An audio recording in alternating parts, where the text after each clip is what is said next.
"I want the fat one," the mountain man pointed at the labor girl the entire town laughed at. The street fell silent, except for cruel laughter echoing through the dust. A scarred stranger chose the one everyone mocked, but what looked like a joke in the eyes of the crowd was the beginning of something no one could have expected. She wasn't just a labor girl. She carried a dangerous secret papers that could bring down powerful men and free families robbed of their water and land. The railroad wanted her silenced, the marshal locked her in chains, and the mountain man, he was the only one willing to stand between her and ruin. Church bells rang, jail keys rattled, hooves thundered in the night as truth clawed its way into the open. Would a woman once scorned as worthless become the very one to expose the lies of an empire? Or would the laughter of the town be the last sound she ever heard? Drop a comment below and share which part of the world you're tuning in from today. If you enjoy stories like this, don't forget to subscribe for more. The morning sun beat down on the dusty Colorado street as Scarlett May pulled her threadbare shawl tighter around her shoulders. The fabric, worn thin from years of use, offered little protection from the cutting glances of the gathered crowd. She stood among a cluster of women at the hiring corner, each hoping for work as a cook or housekeeper at one of the local ranches. The crunch of boots on wooden planks drew closer as ranch foremen moved down the line, studying each woman with calculating eyes. Scarlett kept her gaze fixed on the ground, counting the pebbles scattered across the packed earth. Her heart thundered against her ribs as the men approached her position. "Well, what do we have here?" A nasal voice cut through the morning air. The speaker, a wiry foreman with a weather-beaten face, stopped directly in front of her. "Looks like we got ourselves the fat one today, boys." Cruel laughter rippled through the crowd. Heat flooded Scarlett's cheeks, but she forced herself to remain still. Moving would only draw more attention, and attention had never brought her anything but pain. She'd learned that lesson well over the years. "Reckoned she'd eat more than she'd cook," another voice called out, triggering fresh waves of laughter. Scarlett's fingers twisted in her shawl, knuckles white with tension. She'd known this would happen, it always did. But she needed work. The few coins left in her purse wouldn't buy another night's lodging at the boarding house, let alone food. The foreman circled her like a wolf sizing up prey. "What you think, fellas? Think she'd break the wagon springs before we even made it back to the ranch?" More laughter. More burning shame. Scarlett blinked rapidly, willing back the tears that threatened to spill. Crying would only make it worse. She'd learned that lesson too. The sound of heavy boots on the boardwalk cut through the mockery. A shadow fell across the dust at her feet, and the laughter died away like wind across the prairie. Scarlett dared to lift her eyes. A mountain of a man stood there, his presence commanding silence from the crowd. His face bore a web of scars that spoke of violence and survival, and his eyes held a hardness that made even the cruel foreman take a step back. She recognized him vaguely.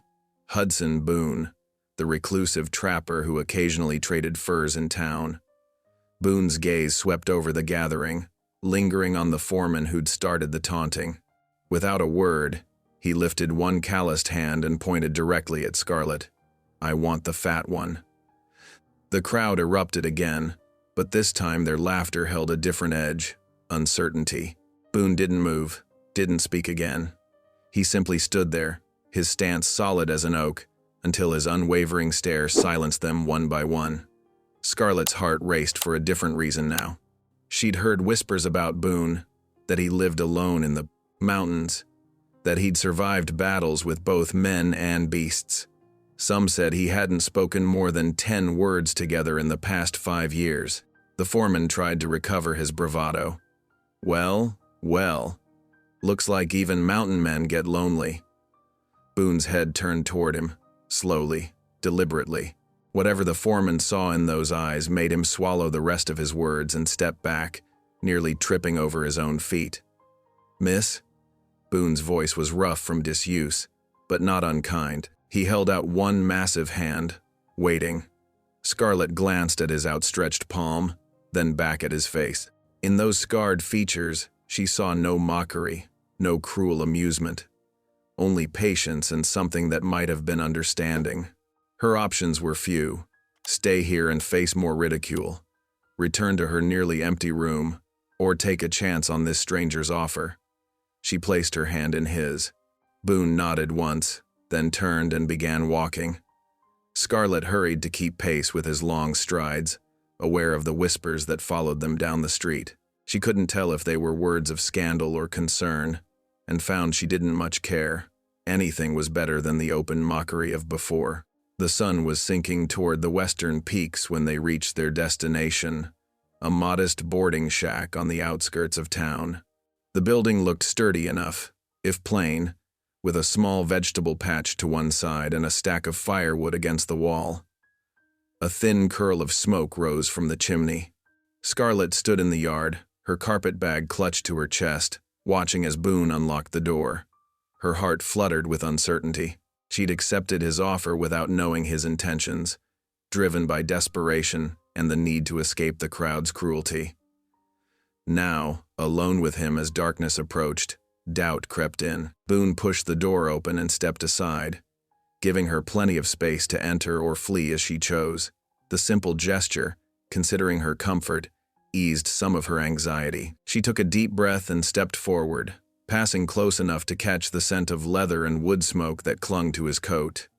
The interior was spare but clean. A stone fireplace dominated one wall, its flames casting warm light across simple furnishings. A table with 2 chairs, a cupboard with dishes, and 2 doors that presumably led to sleeping quarters. Everything was neat, orderly, and somehow lonely. "Temporary," Boone said, breaking the silence. "Until spring trading's done." He gestured to the smaller of the 2 doors. "Your room. Lock works." He pulled a key from his pocket and placed it on the table, then moved to stoke the fire. Scarlett picked up the key, feeling its weight in her palm. A room of her own, with a lock she controlled. The simple trust of it, the respect for her privacy and safety, brought a lump to her throat. "Thank you," she whispered. Boone nodded without looking up from the fire. "Cupboard needs organizing. Cooking too, if you're willing." He paused, then added quietly, "Pays fair." "I'm a good cook," she said, her voice stronger now. "Used to run the kitchen for a railroad camp. I can keep accounts too, if you need." He turned then, studying her with those deep-set eyes. "Good. We'll talk terms in the morning." He moved toward the other door. His room, she assumed, then stopped. "No one bothers you here. My word on it." With that, he disappeared into his room, leaving Scarlett alone in the main area. She stood for a moment, listening to the pop and crackle of the fire, feeling the weight of the key in her hand and the lingering warmth of those simple words. "No one bothers you here." Moving to her assigned room, she found it small but comfortable, with a narrow bed, a chest for her belongings, and a window that looked out over the vegetable patch. The lock worked smoothly, just as he'd said. For the first time in longer than she could remember, Scarlett felt something like peace settle over her. She unpacked her few belongings, hanging her spare dress on a peg and placing her mother's old Bible on the chest. The distant howl of a coyote floated through the window, reminding her of how far she was from the crowded town center. But instead of fear, she felt only relief. Tomorrow would bring its own challenges, but for now, she was safe. The key was hers, the room was hers, and her defender was just on the other side of the wall.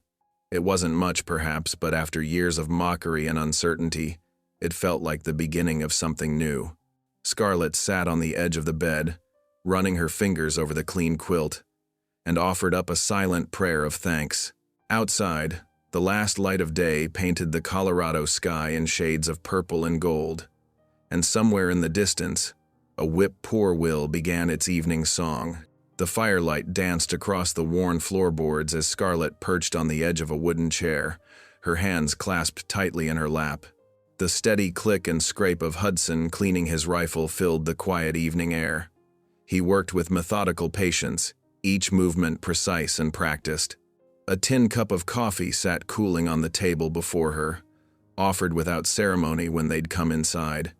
Its warmth seeped through the thick ceramic, giving her restless hands something to hold onto. The familiar scents of gun oil and wood smoke mingled with the bitter coffee aroma, reminding her of evenings at the railroad camp, though there, the air had been thick with crude language and cruder intentions. Here, the silence felt different, respectful, almost. Hudson hadn't tried to make small talk or press her with questions. He simply worked at his task, his presence solid and unchanging as the mountains themselves. Finally, he spoke, his voice low and rough from disuse. "Cabin needs tending." He glanced up briefly from his work. Cooking, mending, fair wage for honest work. Scarlett's shoulders relaxed slightly. These were terms she understood, tasks she could manage. "I can cook," she offered quietly. "Been doing it since I was a girl. And I'm handy with a needle." Hudson nodded, running an oiled cloth along the rifle's barrel. "No mockery here," he added, as if sensing her lingering unease. "Just work that needs doing." The simple statement, delivered without flourish or false sentiment, loosened something in Scarlett's chest. She took a sip of coffee, gathering her courage. The secret she carried had been burning inside her for weeks, making her jump at shadows and peer around corners. Something about Hudson's steady presence made her want to share the burden. "I used to cook at a railroad camp," she began, her voice barely above a whisper. "Up near Silver Creek." Her fingers tightened around the cup. The men there. They weren't careful about what they said when they thought nobody was listening. Hudson's hands stilled on the rifle, though his expression remained neutral. He waited, giving her space to continue or stop as she chose. "One night, I was collecting dishes after supper. Some men were in the office tent, railroad agents and their hired muscle." Scarlett swallowed hard, the memory sharp as broken glass. They were laughing about the land deeds they'd forged, water rights they'd stolen from settlers and the Ute both. Her voice dropped even lower. "I wasn't meant to hear any of it." The fire popped loudly, making her flinch. Hudson set his rifle aside and leaned forward, his scarred face serious in the lamplight. "They knew you heard?" Scarlett nodded, a tremor running through her hands. "Caught me outside the tent," said they'd. She couldn't finish the sentence, but the fear in her eyes spoke volumes. "I ran that night. Been moving from town to town since, trying to stay ahead of them. But their reach is long, and I'm running out of places to hide." Hudson was silent for a long moment, studying her with those deep-set eyes. There was no disbelief in his gaze, no dismissal of her story. He'd lived in these territories long enough to know how power worked, how greed could corrupt men's souls. "You're safe here," he said finally, the words carrying the weight of an oath. "My word on it." Scarlett blinked back tears, overwhelmed by the simple acceptance. No demands for proof, no accusations of lying. Just quiet belief and the promise of protection. The evening deepened around them, shadows growing longer as the fire burned lower. Hudson rose to add another log, then began laying out his bedroll near the hearth. Scarlett started to protest, but he cut her off with a gentle shake of his head. "Take the cot," he insisted, gesturing to the small bedroom. "Lock works fine. You'll sleep better for it." The consideration in the gesture, giving her both comfort and security, touched something deep in Scarlett's heart. She gathered her shawl around her shoulders and moved toward the bedroom door, pausing in the threshold. "Thank you," she whispered, meaning far more than just the sleeping arrangements. Hudson nodded once, already settling onto his bedroll. "Rest easy," he replied. "Morning comes early in these parts." In her small room, Scarlett changed into her nightdress and knelt beside the narrow cot. The familiar words of prayer came easily tonight, gratitude mixing with pleas for continued safety. Through the door, she could hear Hudson's steady breathing and the occasional pop of the fire, sounds that should have made her nervous, alone in a strange place with a man she barely knew. Instead, they brought an unexpected peace. For the first time since fleeing the railroad camp, Scarlett lay down without scanning the shadows for threats or planning escape routes in her mind. The lock on her door was solid, but it was Hudson's quiet strength that truly made her feel secure. Whatever dangers tomorrow might bring, tonight she could rest without dread. As sleep began to claim her, Scarlett heard the distant howl of a wolf in the mountains. Rather than fear, the sound brought comfort, a reminder that she wasn't the only one who had learned to survive in this harsh but beautiful land. Her last conscious thought was a prayer of thanks for the strange twists of fate that had brought her to this unlikely sanctuary. Outside her door, Hudson kept his silent vigil by the fire, his rifle close at hand. He'd recognized the truth in her words, the genuine fear in her eyes when she spoke of the railroad men. His jaw tightened at the thought of corrupt men threatening an innocent woman, using their power to silence those who might expose their schemes. The fire crackled low, casting warm light across the rough-hewn floors. In her room, Scarlett's breathing had settled into the deep rhythm of true sleep. Hudson allowed himself a small nod of satisfaction. She was safe here, for now at least. Tomorrow would bring its own challenges, but tonight, in this humble cabin, two lonely souls had found an unexpected alliance. The mountain man shifted slightly on his bedroll, adjusting his position to keep both the door and windows in his line of sight. Years of solitude had taught him to sleep lightly, ready for any threat. Tonight, that habit would serve a greater purpose than his own survival. A night bird called somewhere in the darkness, and the wind whispered through the pines. Hudson settled in for his watch, content in the knowledge that for the first time in weeks, his unexpected guest was sleeping without fear. Morning sunlight painted golden stripes across the dusty streets of the frontier town. Scarlett walked beside Hudson, trying to match his unhurried stride as they made their way toward the mercantile. Her shawl was pulled tight despite the warmth of the day, more shield than comfort. The town bustled around them, women in cotton dresses hurrying to complete morning errands, men lounging outside the barber shop, trading stories and tobacco, children chasing hoops down the wooden sidewalks. Normal sounds, normal sights, yet Scarlett's nerves jangled with each passing face, each curious glance. Hudson's solid presence beside her helped steady her racing heart. He moved with the easy confidence of a man who knew his own strength, unbothered by the townspeople's whispers that followed in their wake. Some pointed, no doubt remarking on the strange pair they made, the massive scarred mountain man and the heavy-set woman in her faded dress. The mercantile's bell chimed as they entered. Inside, the familiar scents of coffee beans, leather, and dried goods wrapped around them. Mr. Peterson, the shopkeeper, nodded at Hudson but eyed Scarlett with barely concealed curiosity. "Morning, Boone," he said, adjusting his spectacles. "What can I get for you today?" Hudson produced a list written in his rough hand. "Need supplies, flour, coffee, beans." His words were few, but clear. As Mr. Peterson gathered their items, Scarlett lingered near the fabric bolts, running her fingers over the rough cotton and wondering if she should ask about thread for mending. The normalcy of the moment almost let her forget her fears. The illusion shattered with the creak of wagon wheels outside. Through the store's cloudy window, she saw a sleek buckboard pull up, its black paint gleaming in the sunday. Her heart stopped as a familiar figure stepped down. A man in a fine suit, his watch chain glinting gold against his vest. Silas Granger, the railroad agent who had threatened her that terrible night at the camp. He swept through the mercantile door like he owned it, his polished boots clicking on the wooden floor. The very air seemed to chill as his cold eyes found Scarlett.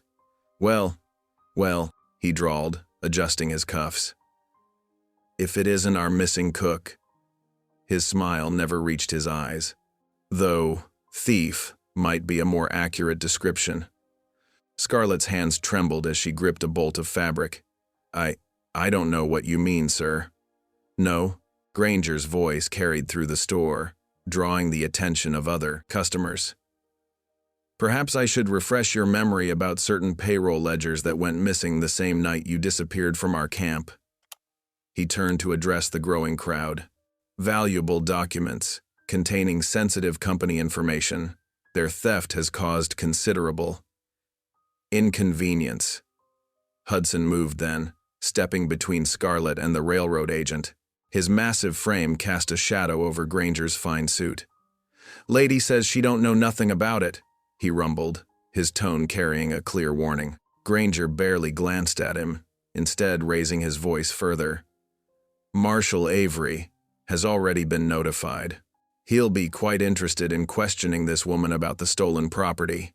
His lip curled. "Unless, of course, she'd like to return what she took and avoid any unpleasantness." The other customers whispered among themselves, their faces a mix of scandal and curiosity. Mr. Peterson had stopped measuring flour, his spectacles forgotten in his hand as he watched the scene unfold. Scarlett felt shame burn through her chest. She hadn't stolen any ledgers. She'd only overheard their schemes, their casual discussion of forged documents and stolen rights. But how could she prove it? Who would believe her word against the railroads? She startled slightly as Hudson's rough hand gripped her arm. Not roughly, not to restrain, but to steady her, to remind her she wasn't alone. His touch carried strength and reassurance both. "We're leaving," Hudson stated flatly, dropping coins on the counter for their supplies. His other hand never left Scarlett's arm as he guided her toward the door. "The marshal will hear about this," Granger called after them. "You can't hide her forever, Mountain Man." Hudson didn't respond, just kept moving, protecting Scarlett with his bulk as they exited the store.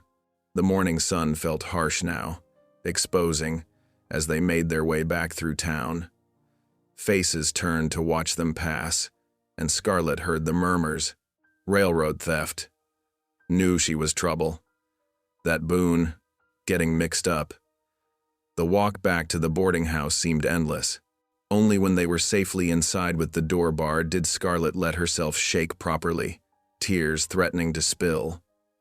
"I didn't steal anything," she whispered fiercely. "I swear it. I heard things I wasn't supposed to hear, about the water rights, the forged deeds. They're the thieves, not me." Hudson nodded once, already moving to build up the fire. He didn't waste words telling her he believed her. His actions spoke clearly enough. The day crept by with agonizing slowness. They stayed inside, jumping at every sound of horses or boots on the street outside.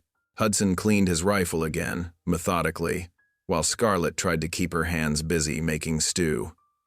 The familiar task helped calm her nerves, though her appetite had fled.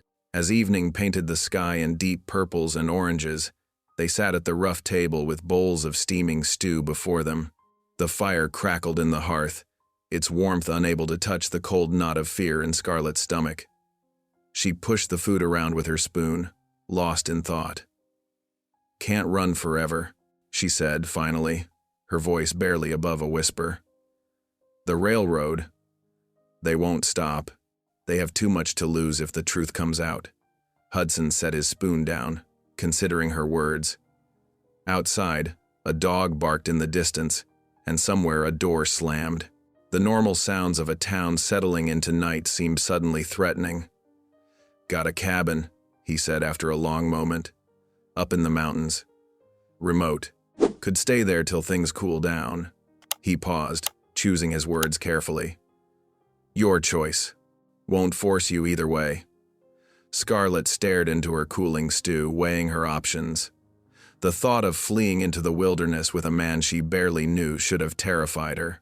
But the alternative, waiting for Marshal Avery to arrest her on false charges, facing whatever the railroad had planned, that was far more frightening. She looked up, meeting Hudson's steady gaze across the table. In his eyes, she saw no judgment, no demand, just the simple offer of sanctuary. The decision settled heavy in her chest, but in truth, there was no real choice at all. "When do we leave?" she asked quietly. The fire popped and sparked, casting dancing shadows on the walls. Outside, The town continued its evening routines, unaware that within these walls, two souls were preparing to vanish into the mountain wilderness. Scarlet's stew grew cold, untouched, as they began to plan their escape. Dawn painted the sky in whispers of pink and gold as Hudson hitched his mules to the wooden cart. The morning air bit sharp and clean, carrying the promise of snow from the mountains that loomed ahead. His movements were quick and practiced as he secured their supplies: burlap sacks of flour and beans, tins of coffee, precious lamp oil wrapped carefully in old blankets. Scarlet stood nearby, her worn shawl pulled tight against the chill. She watched him work, fighting the urge to glance over her shoulder at the sleeping town below. Every creak of leather, every snort from the mules made her heart jump, certain it was Marshal Avery's men coming for her. "Best get moving," Hudson said quietly, offering his hand to help her up onto the wagon seat. The rough wood planks creaked beneath them as Scarlet settled beside him, clutching her small bundle of belongings. She had so little to show for her years of work, just a spare dress, a comb, and her mother's tattered Bible. The thought brought a lump to her throat. Hudson clicked his tongue, and the mules stepped forward. The cartwheels groaned as they turned onto the mountain trail, leaving the town behind. Scarlet refused to look back, keeping her eyes fixed on the path ahead as it wound upward through stands of aspen and pine. The morning passed slowly as they climbed. The trail grew steeper, narrower. They passed scattered homesteads where thin smoke rose from stone chimneys. A woman hanging washing paused to watch them pass, her face curious but not unfriendly. A man splitting wood by his cabin straightened, nodding at Hudson before returning to his work. No one called out or tried to stop them. "Know most folks up here," Hudson offered, his first words in hours. "Good people, mind their own business." Scarlet nodded, grateful for both the information and his quiet understanding of her fears. The higher they climbed, the more her anxiety began to ease, replaced by wonder at the sweeping views that opened around them. The valley spread out below like a patchwork quilt, squares of harvested fields stitched together by lines of trees and fences. By afternoon, the weather turned. Snow flurries danced in the wind, dusting Scarlet's shawl with white. The mules slowed, picking their way more carefully along the narrowing trail. Hudson handled the reins with calm expertise, murmuring encouragement to the animals when the path grew treacherous. "Never seen mountains like this," Scarlet admitted, her voice soft with awe. Despite her fear of pursuit, she couldn't help marveling at the rugged peaks that thrust up against the steel-gray sky. "Makes a person feel small." Hudson's mouth quirked in what might have been a smile. "Aye, that they do." The snow fell harder as evening approached. Hudson guided the cart off the main trail toward the sound of running water. They emerged into a small clearing beside a creek that tumbled over moss-covered rocks. Tall pines swayed overhead, their branches offering some shelter from the weather. "We'll camp here tonight," Hudson announced, setting the brake. He helped Scarlet down from the seat, his large hands steady and respectful. "Creek's good for water, plenty of dry wood under them pines." While Hudson unhitched the mules and set up a lean-to shelter, Scarlet gathered her courage to be useful. She found dry kindling beneath the pine boughs, just as he'd said, and arranged it carefully as she'd learned in the railroad camp. Her fingers trembled with cold, but after several attempts, she got a small flame going. "Might try my hand at splitting some wood," she said, eyeing the axe in the cart, "if you'll show me how." Hudson paused in his work, studying her face. Finding no mockery there, he nodded. "Ain't hard once you know the trick of it." He demonstrated the proper stance, how to let the weight of the axe do the work. Scarlet's first few attempts went wild, the axe blade skidding off the log. She felt her face flush hot despite the cold air, waiting for Hudson to laugh. But he simply adjusted her grip, his voice patient as he explained again. On her fifth try, the log split with a satisfying crack. Pride bloomed in Scarlet's chest, a feeling so foreign it took her a moment to recognize it. She caught Hudson watching her, and for the first time, she didn't look away in shame. With the shelter secured and a good pile of wood split, Scarlett turned her attention to supper. She mixed cornmeal and water in their small iron skillet, adding a pinch of salt. The fire had burned down to perfect cooking coals, and soon the smell of baking cornbread filled their camp. They sat close to the fire as darkness gathered, sharing the warm bread and cold beef they'd packed. Scarlett surprised herself by chuckling as she recounted her earlier attempts with the axe. "Reckon that first log is still spinning somewhere," she said, and was rewarded with a quiet laugh from Hudson. The night deepened around them, stars pricking through gaps in the clouds. In the distance, a wolf's howl echoed off the mountainsides. Scarlett tensed, but Hudson seemed unconcerned as he banked the fire for the night. "They won't come near the fire," he assured her, spreading their bedrolls beneath the lean-to. "Get some rest. Trail gets rougher tomorrow." Scarlett lay awake for a while, listening to the creek's song and the occasional wolf cry. But Hudson's steady breathing nearby and the lingering warmth of the fire gradually eased her fears. She thought about the wood she'd split, the bread she'd baked, the way Hudson had treated her like someone capable rather than someone to be mocked. For the first time in longer than she could remember, she fell asleep, feeling like more than just a burden to be borne. Up here in the mountains, far from the cruel laughter of the town, she was beginning to discover her own worth. The fire crackled low, sending sparks up to dance with the stars. The wolves sang their distant songs, and the creek murmured its eternal lullaby.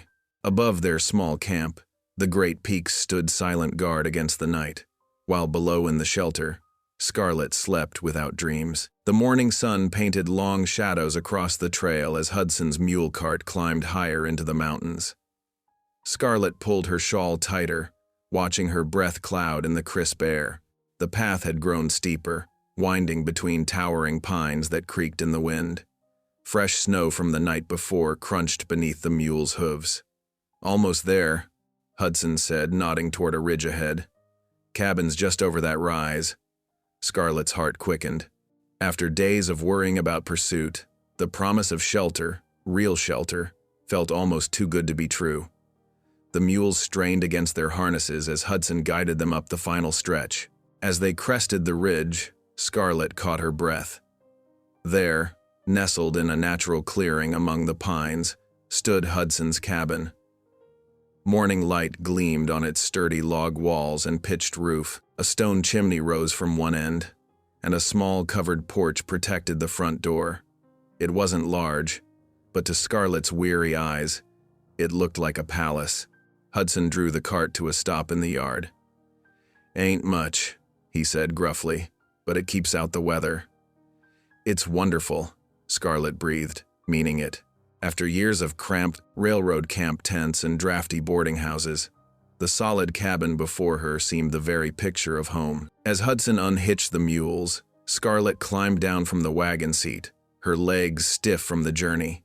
She approached the cabin slowly, taking in every detail. A stack of split wood lined one wall. Dried herbs hung from the porch rafters. Through the windows, she could see shelves lined with glass jars, preserved fruits and vegetables that glowed like jewels in the morning light. Hudson stepped past her to unlock the door, which swung open with a creak of iron hinges.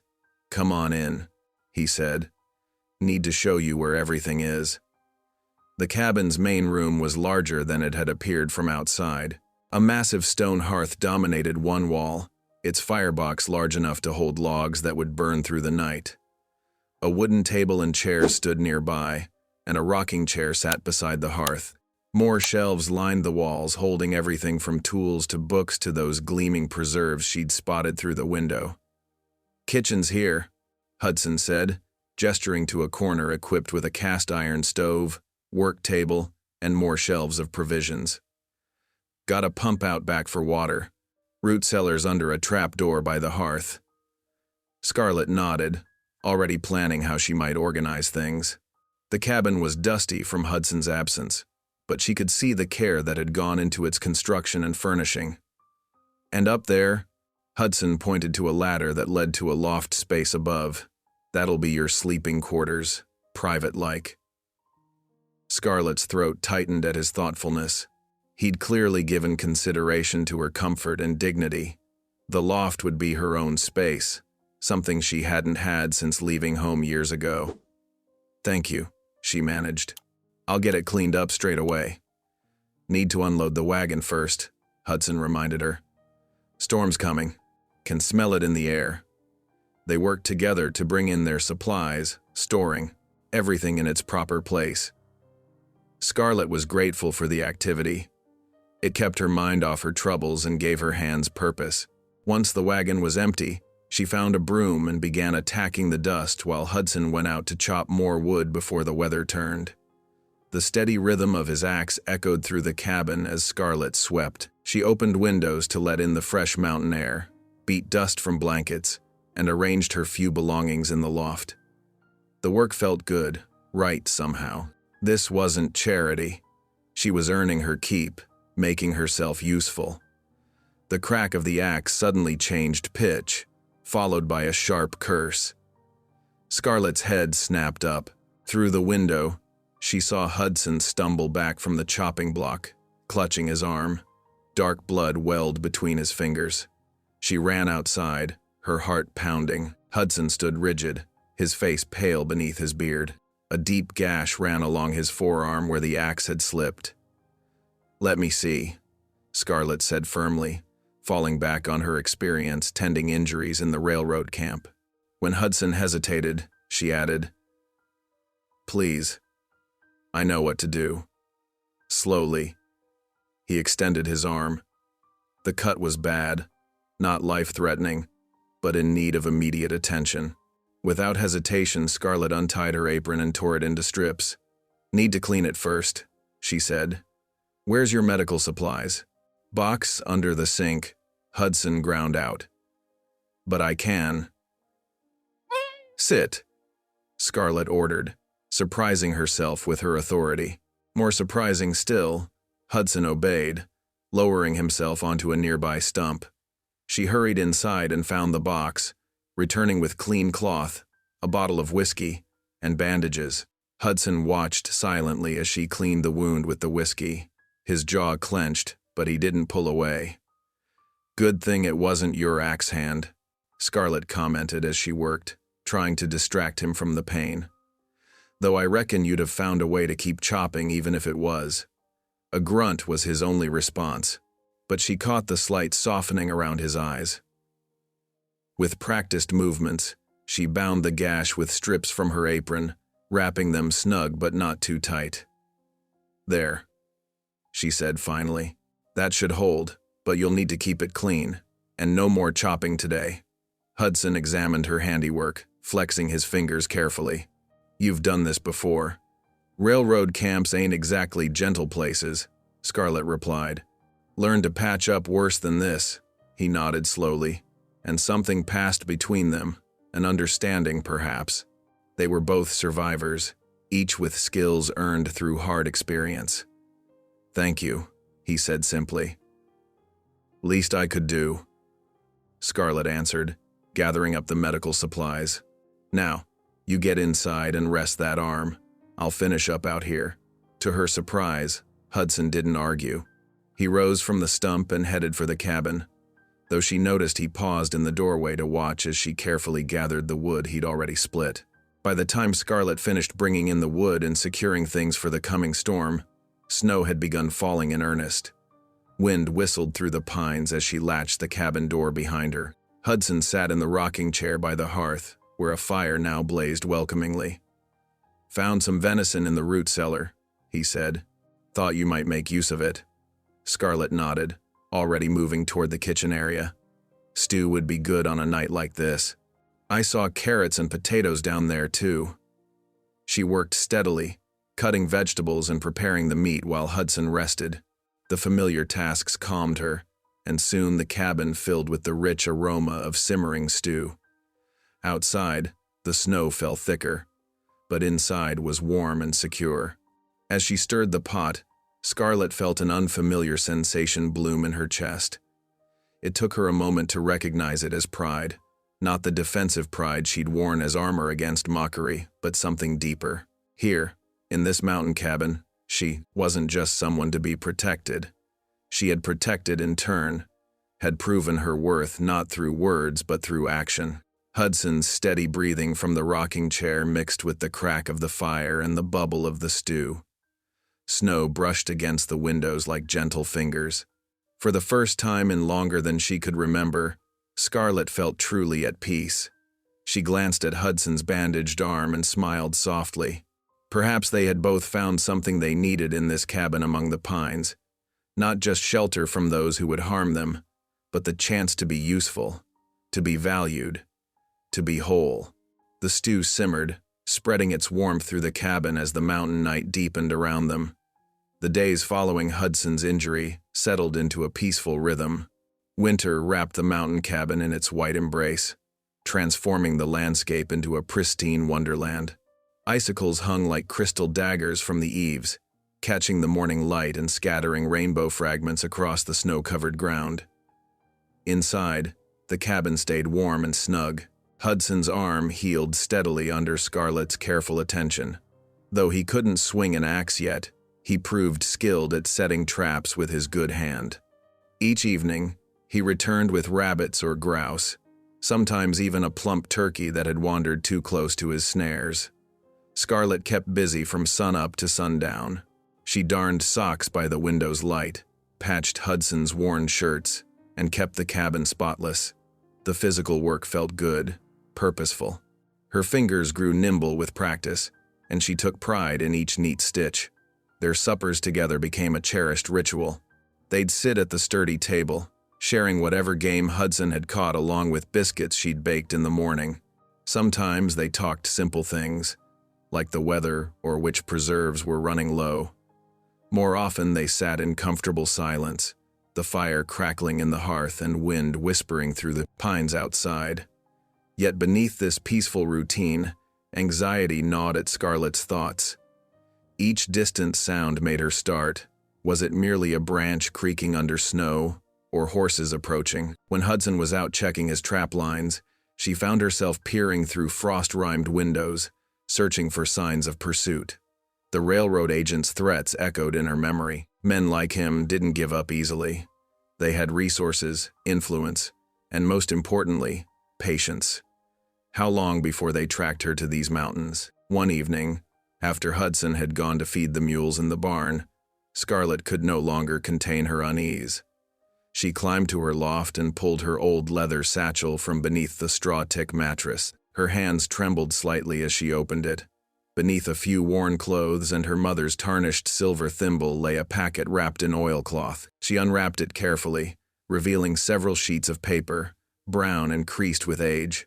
Just touching them made her heart race. The cabin door opened, bringing a rush of cold air and Hudson's heavy footsteps. Scarlett quickly rewrapped the papers but didn't hide them away. Perhaps it was time to share this burden. "Hudson," she called softly, descending the ladder. He looked up from where he was hanging his coat, snowflakes still melting in his beard. Something in her voice must have alerted him, because his expression grew serious. "What is it?" Scarlett crossed to the table and laid the packet down. "There's something you should see." Her fingers shook as she unwrapped the oilcloth. "These are what I took from the railroad camp. The real reason they're hunting me." Hudson pulled a chair close, his movements careful and deliberate. The papers crackled as Scarlett spread them out in the lamplight. "These here," she pointed to several documents bearing official-looking seals. "They're water rights contracts, but look closer at the signatures." Hudson leaned in, squinting at the faded ink. "They're different, same names, but written by different hands." Scarlett nodded. "The railroad men forged new contracts, changed the terms to steal water access from both ranchers and Ute families." Her voice grew bitter. "They figured nobody'd believe Indians over the railroad anyway, and most ranchers can't read well enough to spot the differences." "How'd you come by these?" Hudson asked quietly. "I was cooking for the survey camp." Scarlett's hands twisted in her apron. "Late one night, I heard voices from the office tent. The agent Granger, he was drinking with his men, bragging about how clever they'd been, how they'd secured water rights to half the territory through their little adjustments." She swallowed hard. They left the documents out when they finally passed out. I took them. Hudson studied the papers intently, his scarred face grave in the lamplight. This is why they're so set on finding you. These could ruin them. I knew it was dangerous to keep them, Scarlett whispered. But I couldn't destroy them, not when so many folks stood to lose everything. She wrapped her arms around herself, suddenly cold despite the fire's warmth. What if they find us here? What if... They won't, Hudson cut in firmly. But we can't hide forever. These papers need to see proper light. Who'd believe us? The railroad has judges in their pocket. Hudson was quiet for a moment, absently rubbing his healing arm. Reverend Harlan might. He's got influence, and he's known for standing up to corruption. More importantly, he's respected by both settlers and the Ute people. Scarlett had heard of the circuit-riding preacher. People said he was different from other religious men, that he cared more for justice than for wealthy benefactors. Still, fear clutched at her throat. Showing these could cost us everything. Maybe even our lives. Hiding them is already costing folks everything, Hudson replied softly. Sometimes truth demands courage. His words struck something deep in Scarlett's heart. She thought of the families who'd lost their water rights, of children going thirsty while railroad men grew fat on stolen resources. The fear was still there, but something stronger began to grow alongside it: determination. The snow's been heavy, she said slowly, but it usually softens some by mid-morning. We could make it down to town then, if we're careful. Hudson nodded, gathering the papers and rewrapping them carefully in their oilcloth. We'll wait for a clear day. No sense risking the trip in bad weather. He handed the packet back to Scarlett, his rough fingers brushing hers. The touch was brief but reassuring, like everything about him. She tucked the document safely away, feeling both lighter and heavier for having shared their burden. That night, as wind sighed through the pines and moonlight painted silver patterns on the cabin floor, Scarlett lay awake in her loft. The choice ahead weighed heavily on her mind. For weeks, she'd found peace in this mountain sanctuary. Hudson's quiet strength had helped her rediscover her own worth. Was she ready to risk it all for the sake of truth? She thought of Hudson's words about courage. He hadn't pressed her or demanded anything. He'd simply stated what he believed was right, then left the choice to her. That trust, more than anything, helped settle her resolve. Tomorrow they would check the weather. If the sky was clear and the snow beginning to soften, they would make their way down the mountain to seek out Reverend Harlan. The thought still frightened her, but she was no longer the same woman who'd stood trembling at the hiring corner, burning with shame under cruel mockery. She had found strength in this cabin, not just Hudson's protection, but her own capacity to heal and help in return. Whatever came next, she would face it standing tall, secure in the knowledge that she was doing what was right. The wind's whisper gradually softened to a lullaby, and Scarlett drifted off to sleep. In her dreams, she stood beneath open skies, no longer running, no longer hiding, free at last to speak truth without fear. The thaw arrived like a whispered promise. First came the drip of icicles outside the cabin windows, then the soft settling of snow as warmth crept back into the mountain air. Within weeks, patches of bare ground emerged beneath the pines, dark and damp with melting drifts. Hudson tested the trail one morning, boots sinking into the softening earth. "Time's come," he said simply when he returned. Scarlett nodded, her heart quickening. They had waited for this, planned for it, yet now that the moment arrived, she felt the weight of their decision settle heavy on her shoulders. They spent that evening preparing. Scarlett baked extra cornbread and packed dried venison, apples, and the last of their winter preserves into Hudson's oilskin satchel. Her movements were careful, deliberate, each task helping to steady her nerves. Hudson cleaned his rifle and checked the mule's tack by lamplight, his scarred face grave with concentration.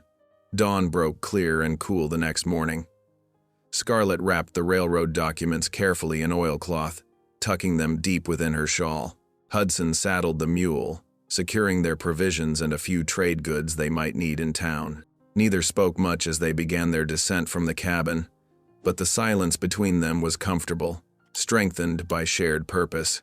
The trail wound down through stands of pine and aspen, their path marked by patches of lingering snow and stretches of mud that made the going treacherous. The mule picked its way carefully, sometimes sliding on steep sections where the frost was still melting. Hudson led the animal while Scarlet walked beside him, gathering her skirts above the mud. By midday, they had descended enough to feel the full force of the spring thaw. Water trickled everywhere, dripping from branches, seeping from rocky outcrops, gathering in muddy pools that forced them to seek higher ground. The mule's hooves made sucking sounds in the wet earth, and more than once they had to stop to help the beast when it foundered in particularly deep mud. "Slower going than I reckoned," Hudson admitted as they paused to rest in a small clearing. Scarlet nodded, watching the shadows lengthen across the valley below. They had covered less ground than hoped, and the thought of spending another night in the open made her clutch her shawl tighter around the hidden documents.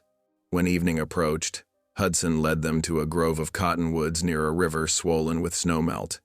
The trees offered some shelter from the wind, their bare branches creaking softly overhead.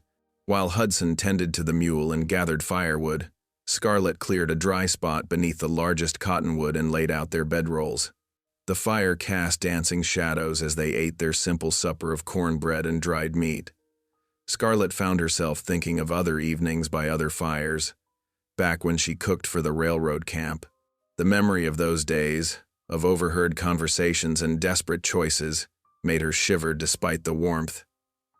Without thinking, she began to hum, soft and low at first.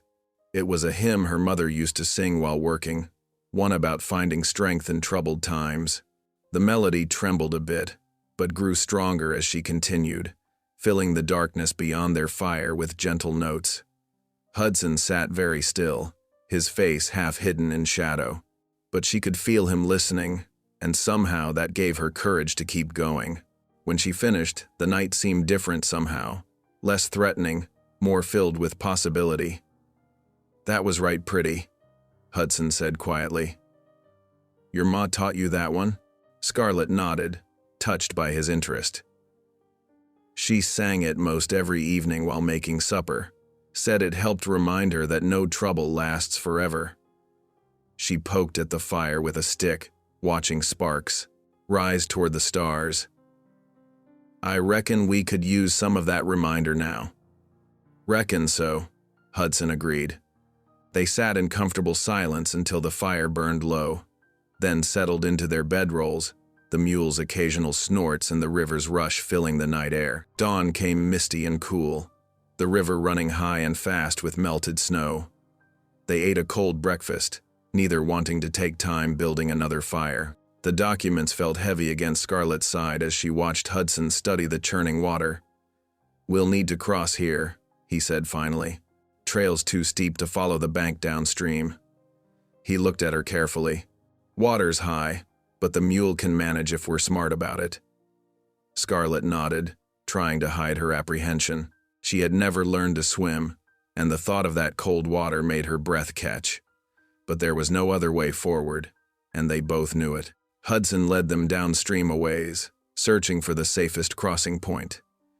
He found a section where the river ran wider and somewhat shallower, though the current still looked fierce to Scarlet's eyes. They secured their provisions high on the mule's back, and Hudson double-checked every strap. "Stay close to the mule's upstream side," he instructed, his voice gentle but firm. "Hold the saddle if you need to. I'll lead us across." He squeezed her shoulder briefly, the touch conveying more reassurance than words could. The water was shockingly cold when they entered, making Scarlet gasp. It surged around their knees, trying to push them off balance. The mule snorted and balked at first, but Hudson's steady hand on the lead rope kept it moving. Scarlet gripped the saddle horn, her knuckles white with effort. Halfway across, the current grew stronger. Water splashed higher, soaking their clothes. Scarlet's skirts grew heavy, dragging at her legs. She thought of the documents pressed against her side. praying the oilcloth would keep them dry. The mule stumbled slightly on hidden rocks, making her heart leap into her throat. But Hudson's presence remained solid and sure ahead of her. His broad back acted as a brake against the current, making it easier for her to follow. Step by careful step, they made their way across until finally, blessedly, they felt the river bottom rising beneath their feet. They emerged on the far bank, water streaming from their clothes. Scarlett's legs trembled with cold and effort, but a fierce pride filled her chest. They had made it through together, just as they would face whatever waited in town. The rest of their journey passed more easily. The trail grew wider as they descended, showing signs of recent travel. By early afternoon, they began to see scattered homesteads in the distance. Smoke rose from chimneys, and the occasional bark of a dog carried across the valley.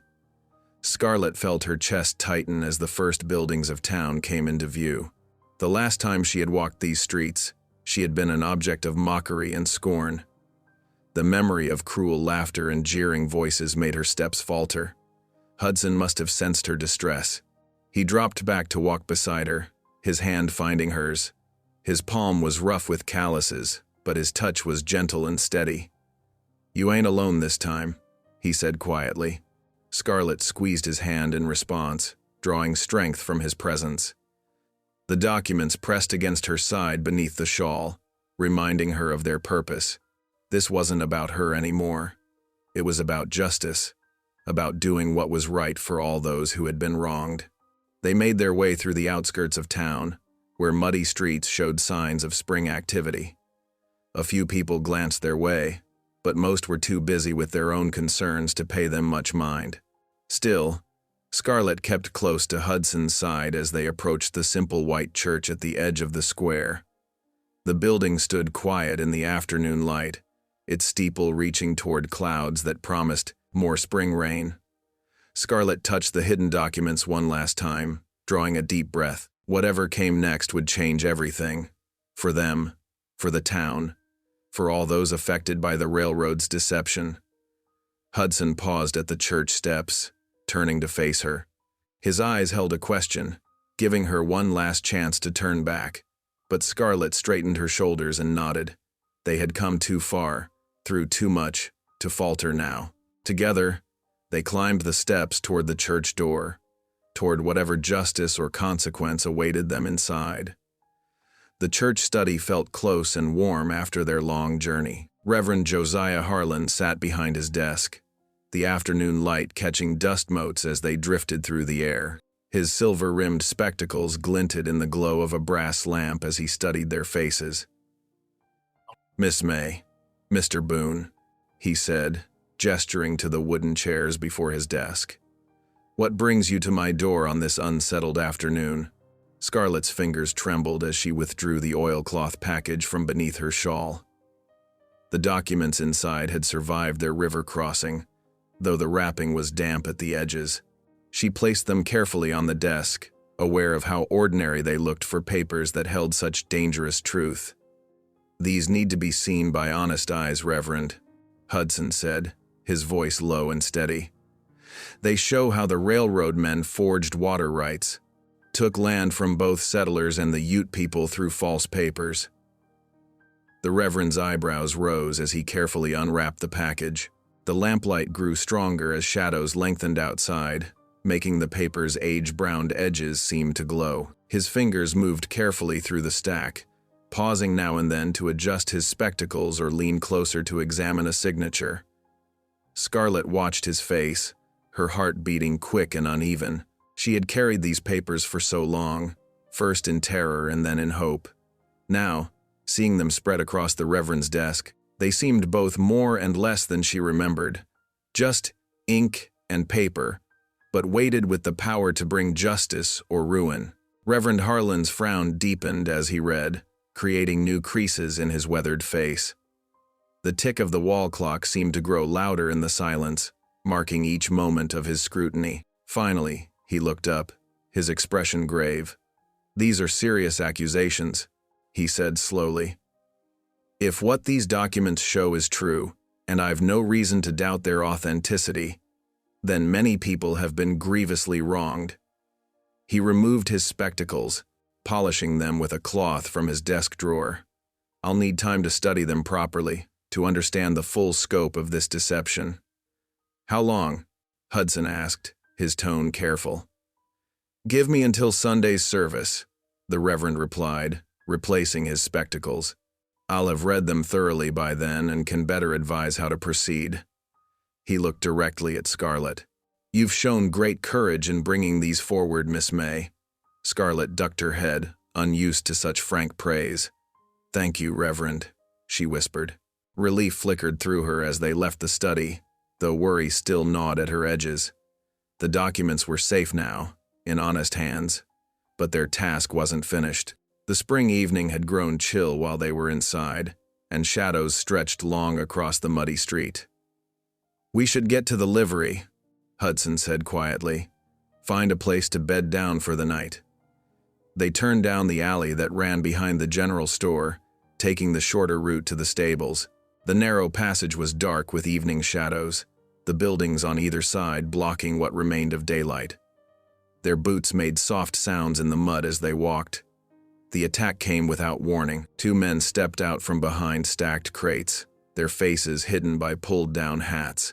They moved fast, one driving straight for Hudson, while the other circled wide. Hudson met the first man with a powerful right hook, sending him staggering. But the second attacker struck from behind, landing a heavy blow to Hudson's ribs. The sound of it made Scarlett's stomach lurch. The alley erupted into chaos. Hudson fought like a cornered bear, his huge fists dealing punishment to both attackers. But they were skilled fighters too, and their numbers gave them advantage. One caught Hudson with a kick to his already injured side, making him grunt in pain. Scarlett stood frozen for a moment, terror holding her in place. Then she saw one of the thugs draw back for another strike at Hudson, who was struggling with the other man. Without thinking, she grabbed a lantern hanging from a stable wall. "Leave him be," she screamed, swinging the lantern with all her might at the second attacker's head. The man ducked, but her wild swing forced him to step back. The lantern's light swung crazily, casting wild shadows that made the alley seem to dance. It was enough of a distraction for Hudson to drive his elbow into the first man's face with a sickening crunch. The thug went down hard, blood streaming from his nose. His partner took one look at Hudson's advancing form and fled, disappearing into the gathering dark. For a moment, the only sounds were harsh breathing and the groans of the fallen man. "Run," Hudson gasped, clutching his side. "Boarding house, now." They fled through back streets and shadows, taking a twisting route to throw off any pursuit. By the time they reached the boarding house, both were winded and shaking. The proprietor took one look at their mud-splattered, disheveled state and handed over a key without question. The room was small but clean, with a narrow bed and washstand. A lamp burned low on the bedside table, casting warm light across worn floorboards. Hudson sank onto the bed with a barely suppressed groan, his face gray with pain. "Let me see," Scarlett said softly, moving to his side. Her hands shook as she helped him remove his coat and shirt, revealing angry bruising already spreading across his ribs. "Nothing broken," Hudson said through clenched teeth. "Just cracked some, had worse." Scarlett dipped a cloth in the washstand's basin, carefully cleaning dirt from his scratched knuckles. The water turned pink with blood, and perhaps the other man's too. Her own hands were scraped from gripping the lantern's rough metal, but she hardly felt the sting. "I never thought I'd do something like that," she whispered, wringing out the cloth. "Swinging a lantern at a man like some wild thing. I've never." She trailed off, still amazed at her own actions. Hudson caught her hand, his huge fingers gentle despite their raw knuckles. "You're stronger than you know, Scarlett May," he said quietly. "Always have been. Just needed a chance to prove it to yourself." She looked at their joined hands, thinking of all that had happened since that morning at the hiring corner. She had run, hidden, crossed rivers, and now fought beside this man who had become so much more than just her employer. "I believe you," she said softly, And for the first time, she truly did. "I believe you." They sat in comfortable silence as night settled fully outside their window. Somewhere in the distance, a dog barked, and the sound of boots on wooden sidewalks gradually faded as the town settled for the night.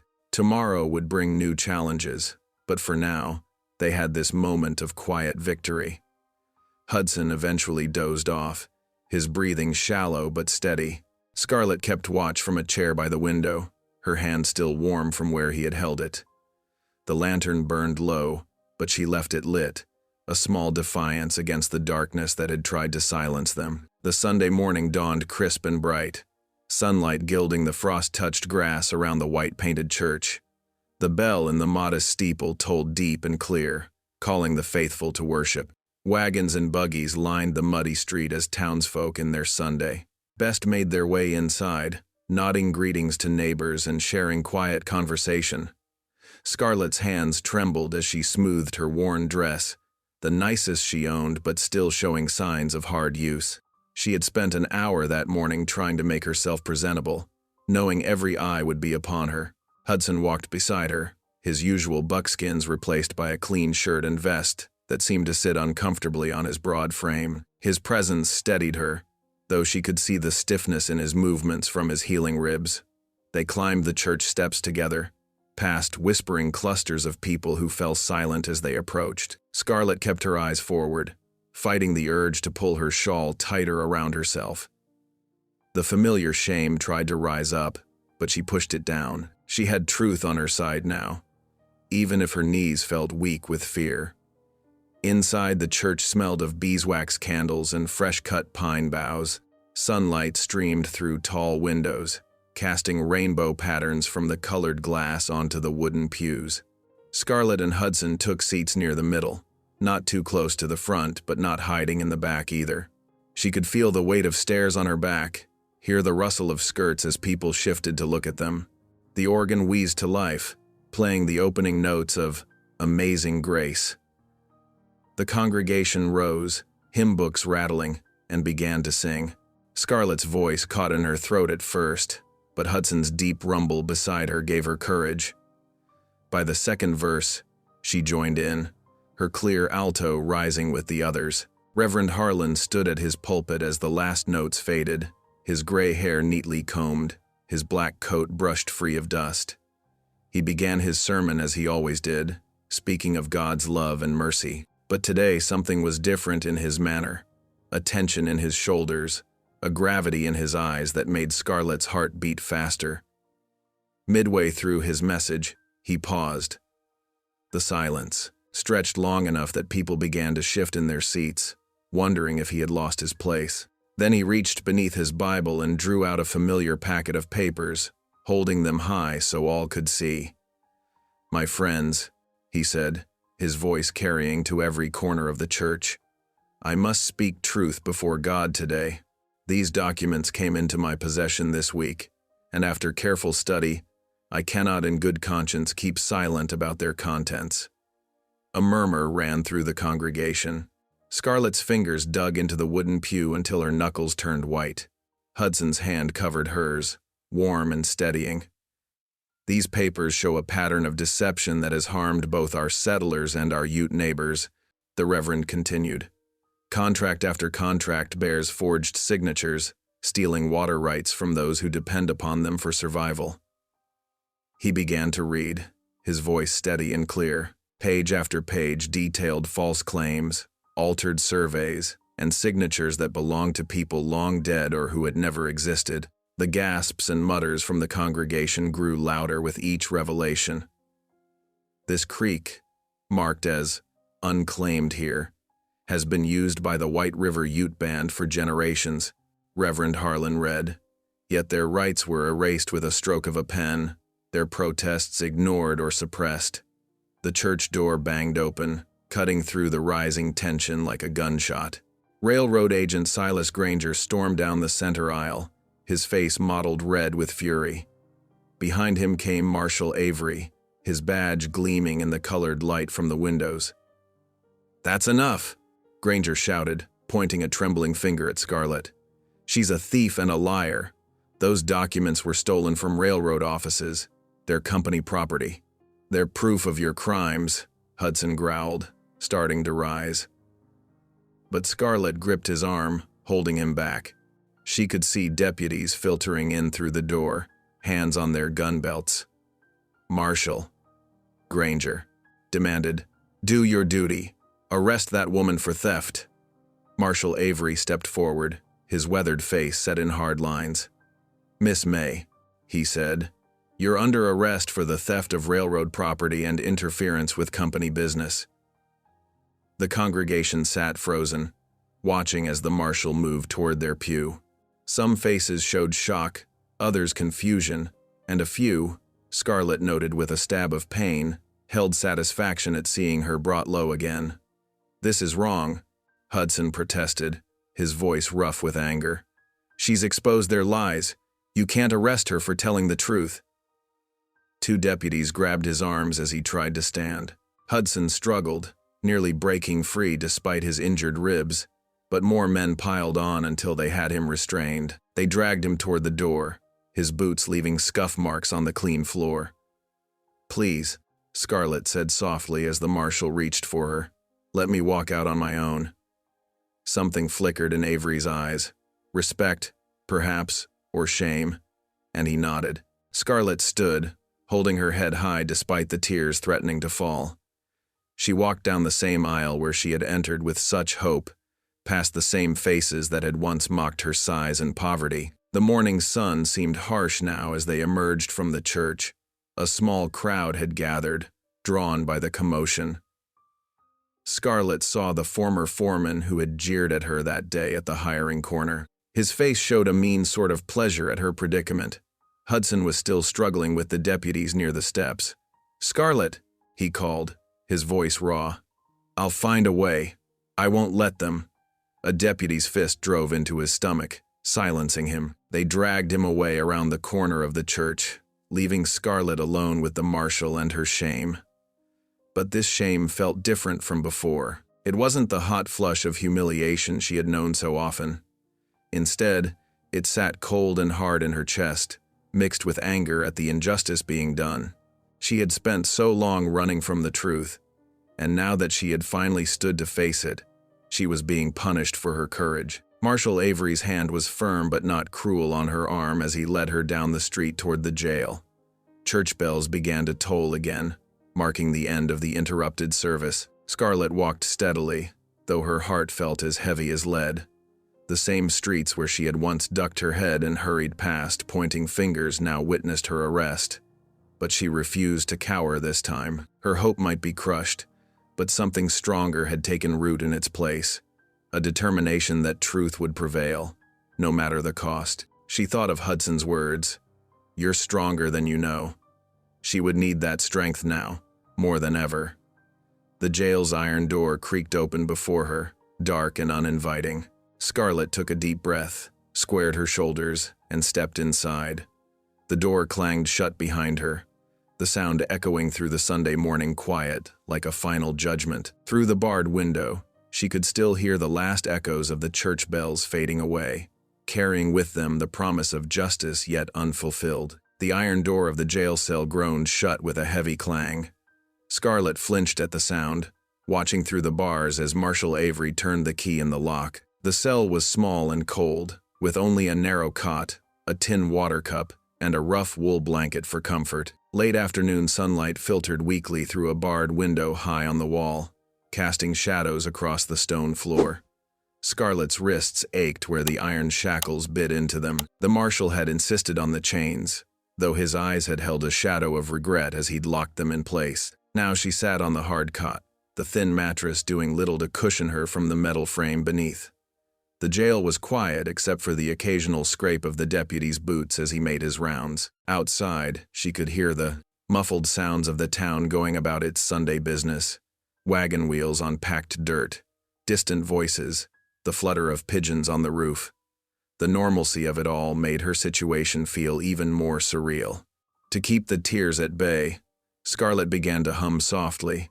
The melody came naturally. "Sweet Hour of Prayer," one of her mother's favorites. Mama had sung it while kneading bread, while hanging laundry, while rocking sick children to sleep. The familiar tune brought comfort, even here in this cold cell. "Sweet hour of prayer, sweet hour of prayer," she whispered, her voice barely audible. "That calls me from a world of care." The words caught in her throat, thick with emotion, but she forced herself to continue. Her mother's voice seemed to join with hers in memory, strong and clear as it had been all those years ago. Across town, in the shabby boarding house room he'd rented, Hudson Boone paced like a caged mountain lion.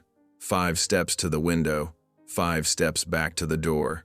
His ribs screamed with each turn, but the pain only fed his fury. The deputies had worked him over good before letting him go, adding fresh bruises to his collection. He paused at the window, staring out at the street below. The jail was just visible at the end of the road, its stone walls solid and imposing in the fading light. His rifle leaned in the corner, cleaned and loaded. It would be simple enough to wait for nightfall, overpower the deputy on duty, and break Scarlett out. But then what? They'd be fugitives, hunted across the territory. That was no life for her. "Damn them all," he muttered, resuming his pacing. The floorboards creaked beneath his boots. His hands clenched and unclenched, itching to do something, anything, to make this right. But violence would only make things worse. He knew that in his bones, even as his anger screamed for action. The sun sank lower, painting the room in shades of amber and shadow. Hudson's steps slowed, then stopped. He stood in the center of the room, suddenly aware of how tired he was, how lost. When was the last time he'd felt this helpless? Not since the day he'd found his partner dead in the snow after the raid. Maybe. Without conscious thought, he found himself sinking to his knees beside the narrow cot. His hands clasped together, rough and calloused, unused to this gesture of supplication. He couldn't remember the last time he'd prayed properly, sent up plenty of quick requests in tight spots. Sure, but this was different. "Lord," he began, his voice hoarse. The words came slowly at first, stumbling and uncertain. "I'm angry. So damn angry I can hardly think straight. She didn't deserve this. She was trying to do right, to help people, and now she's in chains for it." He paused, struggling to order his thoughts. "I want to tear that jail apart with my bare hands. Want to make them pay for hurting her. But I reckon that's not your way." His voice grew stronger as he continued, the prayer becoming more natural. "I don't know what to do. She needs help, real help, not just my fists and fury. Show me the path. Give me wisdom instead of anger. And, please," his voice cracked slightly, "please keep her safe in there. Give her strength. She's braver than she knows, but she shouldn't have to face this alone." In her cell, Scarlett had moved from hymns to prayer as well. She knelt on the cold stone floor, chains clinking softly as she clasped her hands. The position reminded her of countless Sunday mornings in church, but this prayer came from a deeper place than mere habit. "Dear Lord," she whispered, "I'm scared. I won't pretend I'm not, but I did what I thought was right, what you would want me to do. Those papers showed such wickedness, hurting so many people." Tears slipped down her cheeks, but she continued, "I know Hudson wants to help me, but please keep him from doing anything rash. Don't let him throw his life away on my account." The chains rattled as she shifted position, her knees aching, against the stone. "I've spent so long being ashamed, of my size, of my past, of everything. But I'm not ashamed of telling the truth, even if it leads me here. Give me courage to face whatever comes. Help me stand strong, like Hudson believes I can." As the last light faded from her high window, Scarlett returned to her cot. The wool blanket was scratchy against her skin, but she pulled it close against the growing chill. In the darkness, she began to sing again, very softly. "Be not afraid. I go before you always." The hymn strengthened her, even as her voice trembled on the high notes. Hudson remained on his knees long after his prayer ended, watching the moon rise through his window. The fury that had driven him all day had quieted to a low simmer. In its place, he felt something else. Not peace exactly, but a kind of clarity. Violence wouldn't save Scarlett. There had to be another way, and he would find it. He finally rose, his knees creaking in protest.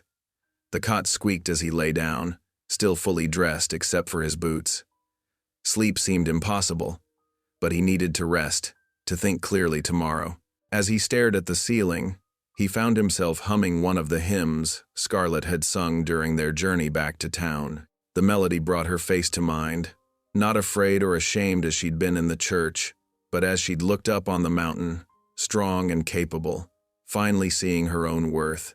Across the distance between them, both Scarlett and Hudson felt something shift in their hearts that night. Their separate prayers had risen together, weaving into something stronger than either could have managed alone. The road ahead was still dark and uncertain, but they were no longer relying solely on their own strength to face it. In her cell, Scarlett finally drifted into an uneasy sleep, her mother's hymns still echoing in her mind. The chains were heavy on her wrists, but her spirit felt lighter than it had since her arrest. Whatever came next, she would face it with both courage and faith. Hudson, too, found rest at last, his anger banked to glowing coals rather than consuming flames. His last conscious thought was a renewed commitment, DIS. He would find a way to help Scarlett that didn't involve more violence. Justice, real justice, had to be possible, even here on the frontier. Tomorrow would show the way. The night deepened over the sleeping town. In the jail and the boarding house, two souls who had found each other against all odds now found their way to peace, though separated by stone walls and iron bars. Their prayers lingered in the darkness like stars, points of light in the midst of shadow, promising that dawn would come again. Gray morning light crept through the narrow window of Scarlett's cell, painting thin stripes across the stone floor. She shifted on the hard cot, her muscles stiff from the cold night. The chains clinked softly as she sat up, trying to smooth her wrinkled dress with bound hands. Heavy boots echoed down the corridor. The jailer, a sour-faced man with tobacco-stained teeth, appeared at her cell door. He carried a tin plate with a chunk of hard bread and a battered cup of water. Rather than hand them through the bars properly, he bent down and shoved them roughly across the floor, sloshing water onto the stones. "Breakfast for the railroad thief," he sneered, his voice thick with contempt. "Though if you ask me, they're feeding you too well already." His eyes raked over her figure with familiar mockery before he turned away, keys jangling at his belt as he retreated down the hall. Scarlett waited until his footsteps faded before reaching for the meager meal. The bread was stale and the water had a metallic taste, but she forced herself to eat. She would need her strength, though for what, she wasn't sure. Across town, Hudson Boone was already moving with purpose through the awakening streets. His ribs still ached, but determination drove him forward. Violence wouldn't free Scarlett, or prove her innocence. He needed allies, people who would stand up and speak truth alongside them. His first stop was the Triple R Ranch, where old Jake Reynolds worked his cattle. The rancher was already out by his corral, checking his horses as the sun climbed higher. He straightened up as Hudson approached, squinting against the morning light. "Boone." Jake nodded cautiously. "What brings you out this early?" Hudson leaned against the fence post, choosing his words carefully. "Reckon you remember when your South Creek dried up 2 summers ago? Right after the railroad pushed through?" Jake's weathered face darkened. "Remember it clear as yesterday. Lost near 20 head of cattle before we could dig a new well. Railroad claimed they had water rights, showed papers and everything. But," he trailed off, spitting into the dust. "Those papers were forged," Hudson said quietly. "The woman they've got in jail? She's got proof. Proof that would help a lot of folks who lost water rights they should have kept." Jake was silent for a long moment, running calloused fingers along the fence rail. "That why they locked her up? To keep her quiet?" Hudson nodded. "She tried to do right by bringing it to light. Now she's paying the price for speaking truth." Whole thing stank from the start, Jake admitted. But what can plain folks do against the railroad? Come to church on Sunday, Hudson suggested. Stand with us. Show them we won't be silenced one by one. Jake studied him for a long moment, then gave a slow nod. Might just do that. About time somebody spoke up. Hudson's next stop was a small house on the edge of town, where widow Sarah Chen tended her vegetable garden. Her well had gone dry the same summer as Jake's creek, forcing her to carry water from town every day just to keep her plants alive. She listened intently as Hudson explained about Scarlett and the documents, her dark eyes sharp despite her aged face. When he finished, she set down her trowel and brushed dirt from her apron. I lost more than water when those men came with their papers, she said softly. I lost the dream my Henry and I built together. This garden was our pride. She touched a tomato vine gently. Tell me what you need, Mr. Boone. Your voice, Hudson replied. Your presence at church this Sunday. Show them that one person's truth speaks for many. I'll be there, she promised. And I'll speak to others who lost their water too. There are more of us than they think. Throughout the day, Hudson moved carefully through town, speaking quietly to those he knew had suffered from the railroad schemes. A shopkeeper whose brother lost his farm. A blacksmith whose forge pond was drained. Each conversation had to be handled delicately. People were still afraid of the railroad's power, but their anger at past injuries ran deep. The sun was setting when Hudson returned to his boarding house.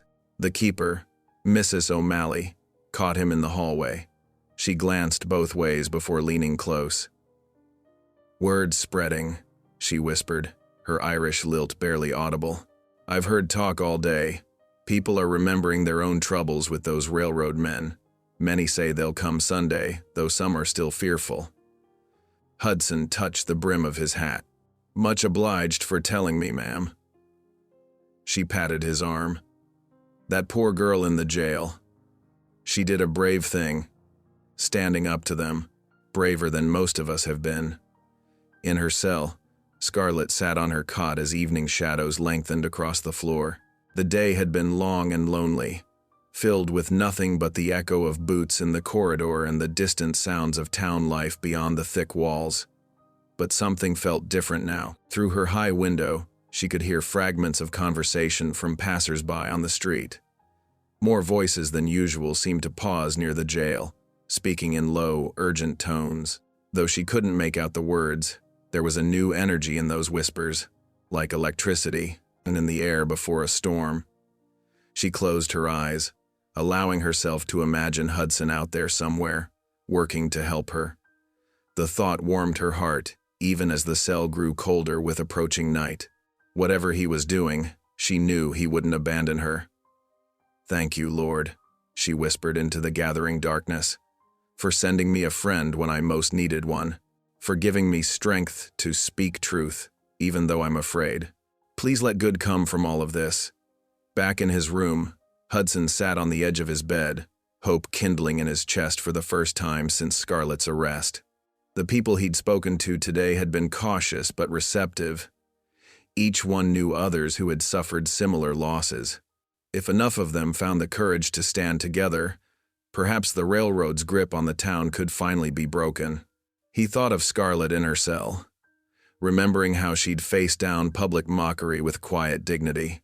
She deserved to know she wasn't alone anymore, that others were beginning to see the truth she'd risked everything to reveal.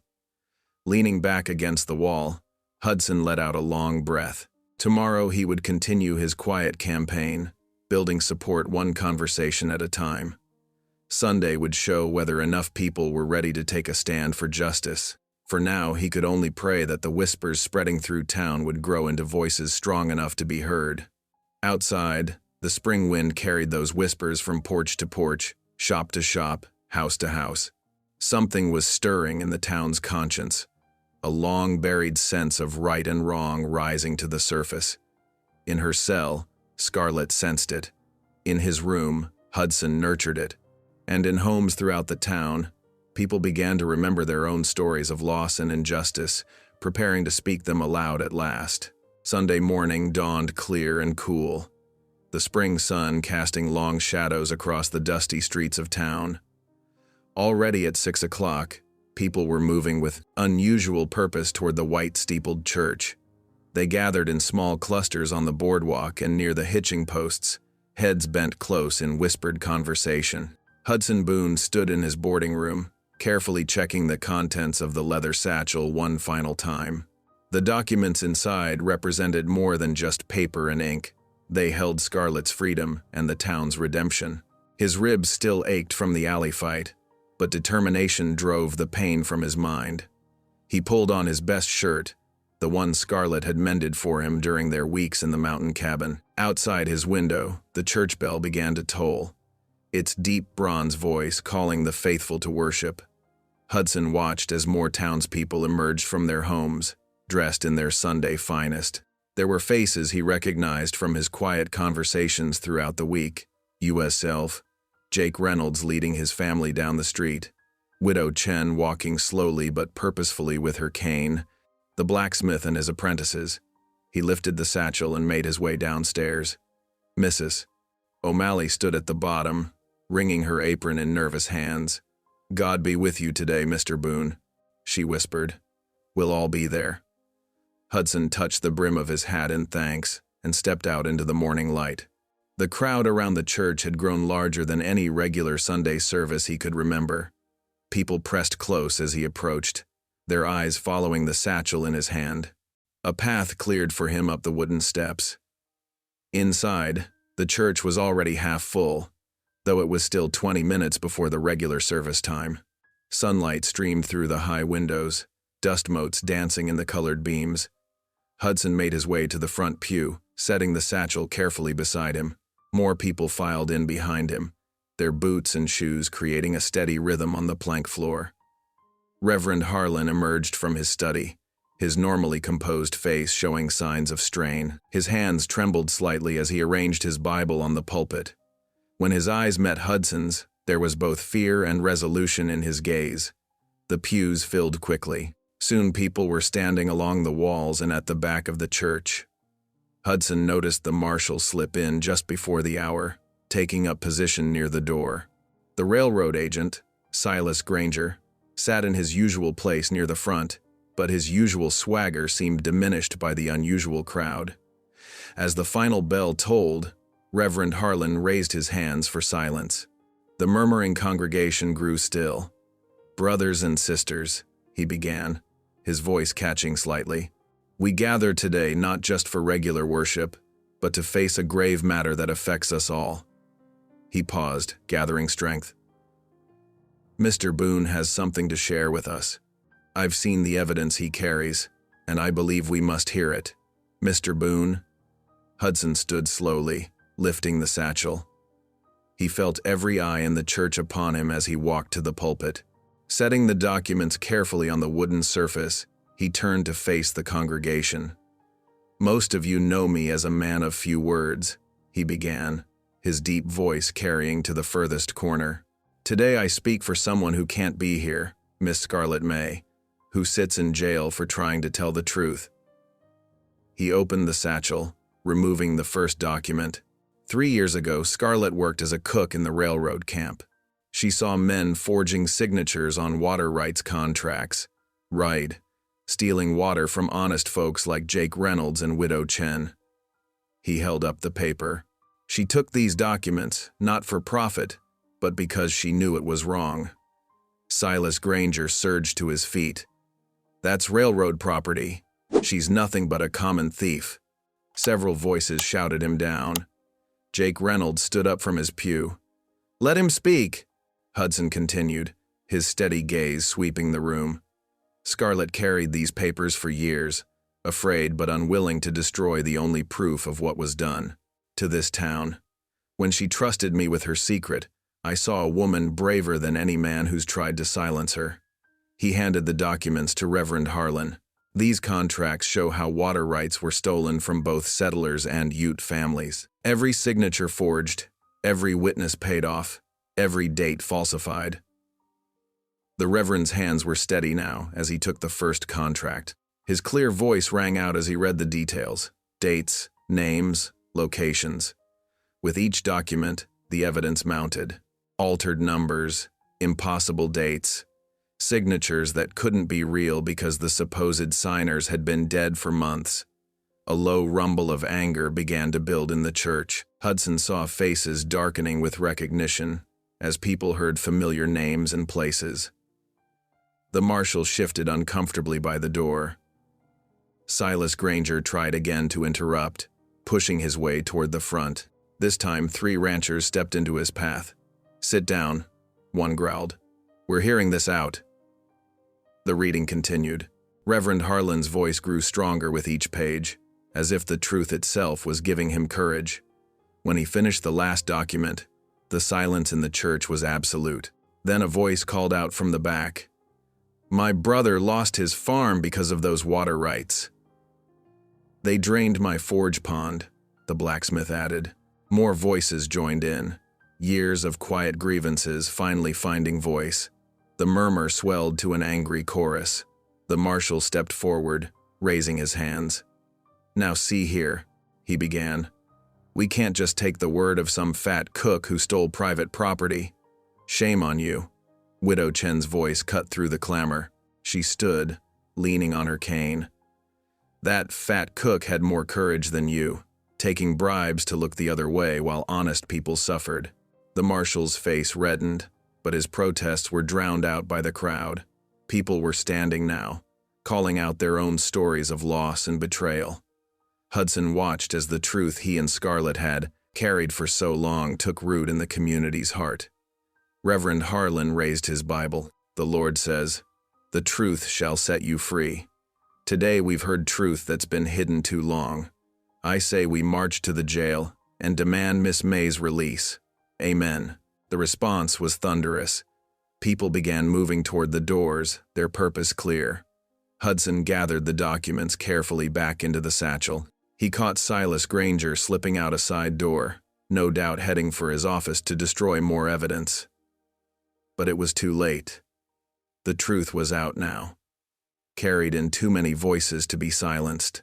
Outside, the crowd was growing. More townspeople joined as word spread. Hudson saw women who had once mocked Scarlett, now calling for her freedom. Men who had laughed at her size stood shoulder to shoulder with those demanding justice. The marshal tried one last time to assert authority, drawing his pistol. "This is unlawful assembly." Jake Reynolds stepped forward, 6 feet of weathered rancher facing down the badge. "No, sir. This here's the law finally being done right. Now either help us or step aside." The marshal's hand trembled. Slowly, he holstered his gun and stepped back.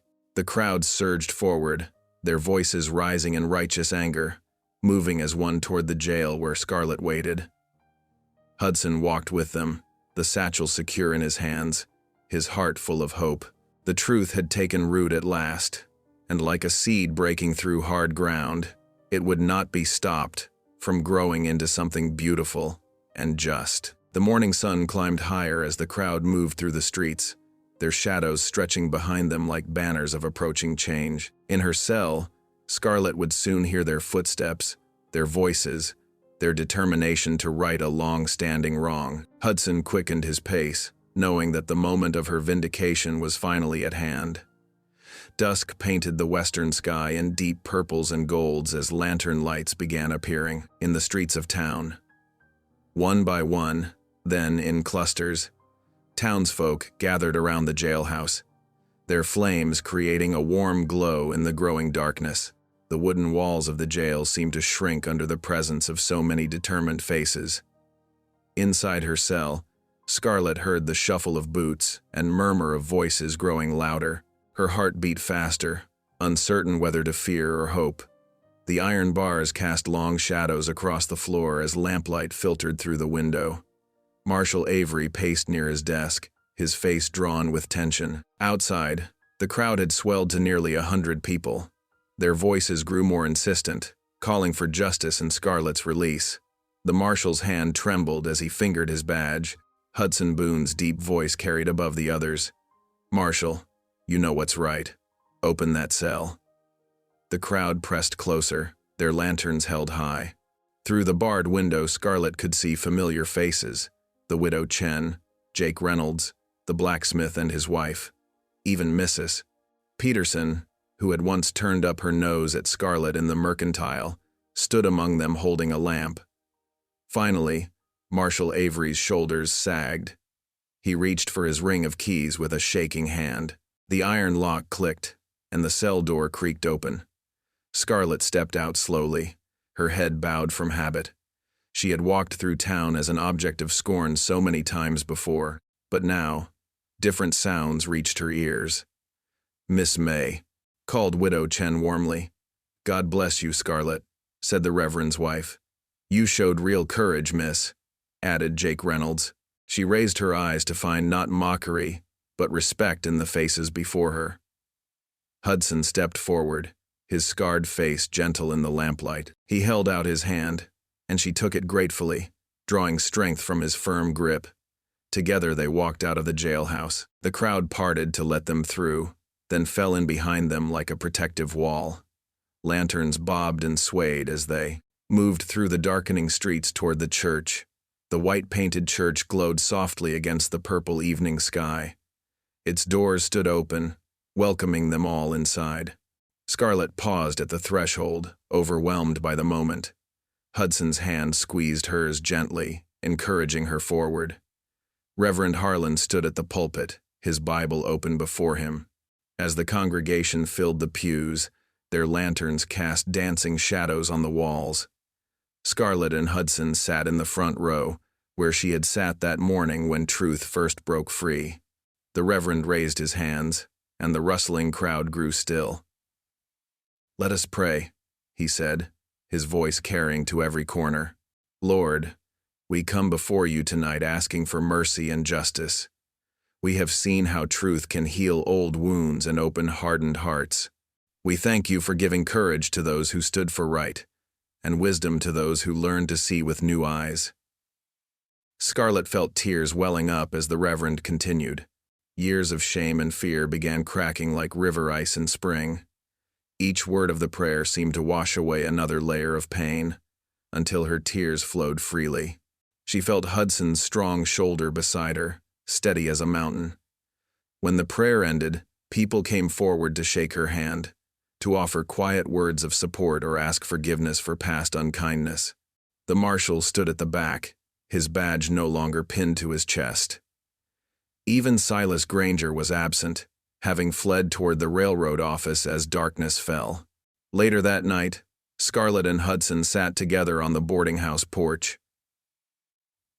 The street was quiet now, the lanterns extinguished. Stars twinkled overhead in the vast Colorado sky. The usual evening noise from the saloon was muted, as if the whole town was holding its breath, reflecting on the day's events. Scarlett ran her fingers over her worn shawl, remembering how she had once used it to hide from staring eyes. Now the cool evening air felt clean and fresh on her face. "I never thought I would see this day," she said softly. "Thank you for not giving up on me, Hudson." Hudson turned to her, his scarred face peaceful in the starlight. "God never gave up on you, Scarlett," he replied, his voice gentle but firm, "and neither did I."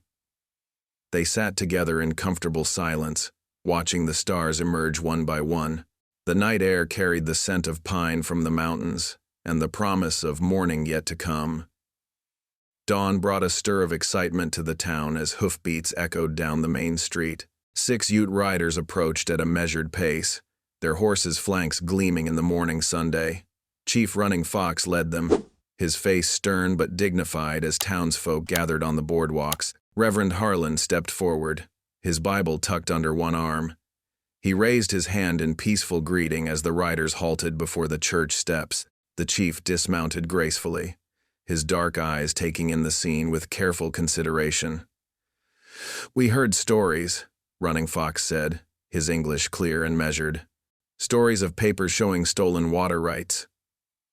The Reverend nodded solemnly. "Yes. We have discovered great wrongs were done, to both settler and Ute alike." Scarlett stood near the church door, her heart pounding. Hudson's steady presence at her shoulder gave her courage. Taking a deep breath, she stepped forward, the precious documents clutched in her trembling hands. I kept these safe," she said softly, extending the papers. "When I worked at the railroad camp, I saw them changing the marks on the contracts, taking water that wasn't theirs to take." Running Fox studied her for a long moment, noting her nervous stance but unwavering gaze. He accepted the documents with careful hands, examining each page while his men waited silently. From the corner of her eye, Scarlett saw Silas Granger slinking toward the stage depot, carpetbag in hand. No one moved to stop him. His shame was punishment enough. The Ute leader looked up from the papers, his expression softening slightly as he regarded Scarlett. He nodded once, a gesture full of dignity and respect. "You showed great courage," he said. "Your truth helps both your people and mine." Hudson's hand found Scarlett's shoulder, squeezing gently with pride. She stood straighter, amazed that her simple act of preservation had bridged a gap between two peoples long divided by mistrust. That evening, golden lamplight spilled from the church windows onto the dusty street. Inside, the pews filled with townsfolk dressed in their Sunday best, their faces expectant. The soft glow of oil lamps cast dancing shadows on the wooden walls as Reverend Harlan stood at the pulpit, his Bible open before him. Scarlett sat in the front pew, her heart full. No longer did she hide in the shadows at the back of the church. Her worn shawl was draped neatly around her shoulders, and her cheeks were flushed with peace rather than shame. "We gather to give thanks," Reverend Harlan's voice rang clear, "for courage shown and mercy given. The Lord works through the least expected vessels, teaching us to see with his eyes, not our own." After the final, "Amen," Hudson shifted beside Scarlett. His large hands trembled slightly as he rose to his feet, an unfamiliar nervousness in his bearing. The congregation fell silent, watching the mountain man who rarely spoke more than 2 words together. "Folks," Hudson's deep voice filled the church, "when I chose Scarlett that day, it weren't for cooking or mending." He paused, gathering his words carefully. "I saw strength where others saw weakness. A brave heart where others showed cruelty." Scarlett's eyes widened as Hudson turned to face her fully. "Scarlett May," he said, his voice rough with emotion, "would you stand with me, not as my helper, but as my wife and partner before God and these witnesses?" Gasps echoed through the church, followed by murmurs of delight. Scarlett rose on trembling legs, tears streaming down her cheeks as she nodded, unable to speak. Hudson's strong fingers wrapped around hers as the congregation burst into applause. Reverend Harlan raised his hands, and the first notes of Amazing Grace filled the church, lifting toward heaven with joy. Thick snowflakes drifted lazily from the steel-gray sky as Hudson guided the mule cart along the mountain trail. Beside him, Scarlett watched the familiar landmarks pass, each bend and creek now holding memories of their first journey together. The cart creaked under the weight of new supplies, sacks of flour and sugar, jars of preserves, and carefully wrapped gifts from townspeople who had once scorned her. "Almost home," Hudson said softly, his breath visible in the cold air. "Home." The word settled in Scarlett's heart like a warm ember.